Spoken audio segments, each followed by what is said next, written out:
Çox adam maşın sürəndə kitabları oxuyur. Kitablarda yazılır ki, maşın sürməyə başlayanda güzgüyə bax. Güzgüyə bax. Bax bu cümlə var ki, maşını hərəkətə deməli başlamamışdan qabaq güzgüyə bax. Amma ha vaxt bax. Orada yazılmayıb ha vaxt bax. Bunlar da nə edirlər? Əsas da qadınlarda bu səhv olur. Maşına oturan kimi necə həyat yoldaşları deyib, necə kitablar deyib, o dəqiqə güzgüyə baxırlar. O qədər elə bu da birinci səhv odur ki, o dəqiqə güzgüyə baxmaq. Niyə? Güzgüyə baxdın. Orada müəyyən vəziyyət var. Ya maşın var, ya maşın yoxdur. Ondan sonra maşını xoda salmalısan. Hə. Bəli. Maşının drive hissəsinə keçirməlisən. Hə.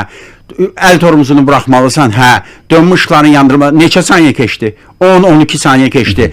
Güzgüdəki vəziyyət bir 15 dəfə dəyişmədimi?